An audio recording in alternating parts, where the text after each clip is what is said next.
হরে কৃষ্ণ। সবাইকে নীলাচল গীতা শিক্ষা পক্ষ থেকে রথযাত্রার শুভেচ্ছা জানাচ্ছি। আমরা আজ শিখব অষ্টাদশ অধ্যায়ের শ্লোক নাম্বার 64। শ্লোক 64।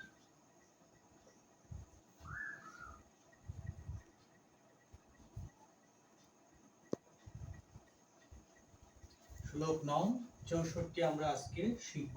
শ্লোকটি অনুষ্টুপ ছন্দে আছে। আমরা সুর করব এবং উচ্চারণগুলো দেখব।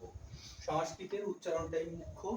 উচ্চারণটা যদি সঠিক থাকে তাহলে আমরা সুন্দরভাবে এটা করতে পারবো।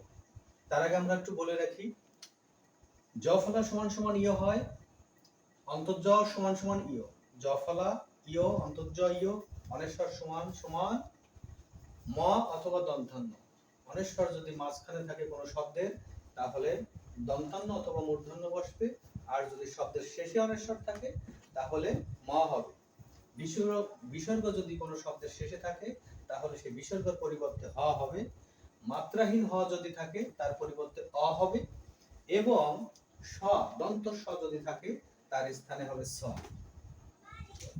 আরেকটা কথা হচ্ছে, ক্ষীয় ক্ষীয় যদি থাকে কোনো বর্ণে কোনো শব্দে, ক্ষীয় বর্ণটা যদি থাকে তার পরিবর্তে হবে ক যোগ মধ্যস্ব। ক যোগ মধ্যস্ব এইটা হবে ক্ষীয়। এইটা আমাদের মূলত মনে রাখতে হবে। এটা যদি আমরা মনে রাখতে পারি তাহলে উচ্চারণগুলো সঠিক হবে।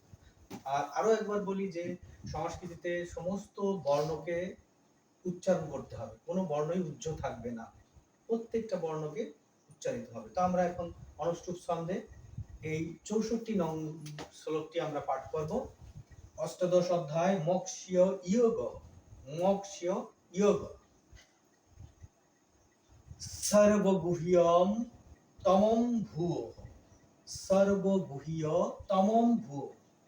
শ্রীণু মে পরমম বচঃ। ইষ্ট অসীমে দৃঢ়ম ইতি। তত বক্ষ্যামি তে হিতম। তত বক্ষ্যামি তে হিতম। বক্ষ্যামি তে হিতম। তাহলে এরপরে আমরা ভাঙবো। আগে সুরটা আমরা করি, কিভাবে পাঠ করতে হবে অনুষ্টুপ ছন্দে। সর্বগুহ্যতমম ভুয়ো। শ্রীণু মে পরমম বচঃ। আবার সর্বগুহ্যতমম ভুয়ো। শ্রীণু মে পরমম বচঃ। ইষ্ট অসীমে দৃঢ়মিতি। তত বক্ষ্যামি তে হিতম। তত বক্ষ্যামি তে হিতম। ইষ্ট অসীমে দৃঢ়মিতি। তত বক্ষ্যামি তে হিতম। বক্ষ্যামি ক্ষীয় সমান সমান ক এবং মধ্যস্ব। বক্ষ্যিয় জ ফলা সমান সমান ইয়। সি অ কি হয় আমি দেখি। তাহলে আমরা সুরটা আরো একবার দিই। অনুষ্টুপ ছন্দের সুর। সর্বগুহ্যতমম ভুয়ো। শ্রীণু মে পরমম বচঃ। ইষ্ট অসীমে দৃঢ়মিতি। তত বক্ষ্যামি তে হিতম।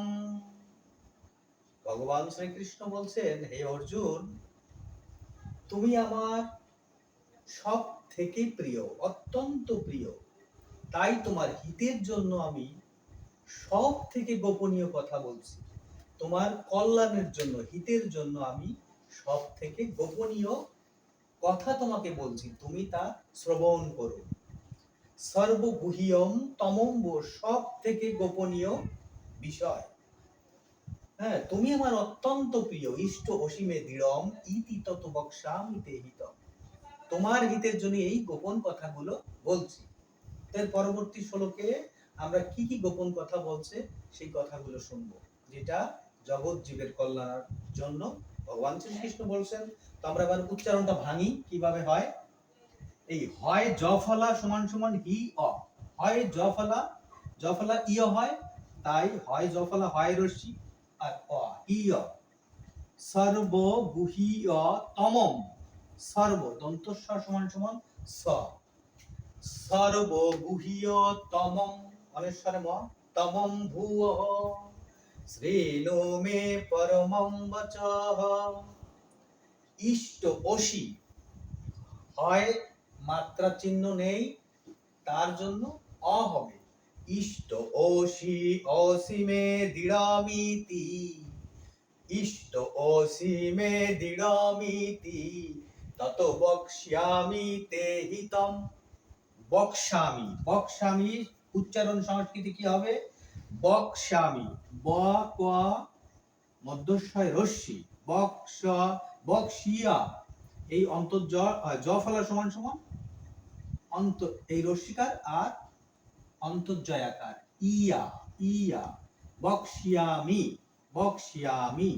কিয় সমান সমান ক এবং স, আর অন্তর্জ সমান সমান রস্যি এবং অন্তর্জ, আর এই আকারটা এখানে বসবে বক্সিয়ামি, বক্সিয়ামি। কিয় সমান ক এবং স, হয় জ ফলা হি অ, উচ্চারণ সংস্কৃত উচ্চারণ। বক্সিয়ামি, শিয়ামি, এই জ ফলা সমান সমান রস্যিকার এবং অন্তর্জয় আকার, এই আকারটাই বক্সিয়ামি। কিয় সমান ক এবং স, আর এই জ ফলার জন্য রস্যিকার এবং আকার অন্তর্জয় আকার বক্সিয়ামি। ইষ্টয়সি মে দৃঢ়মিতি তত বক্সিয়ামি তে হিতম। একেবারে ক্লিয়ার।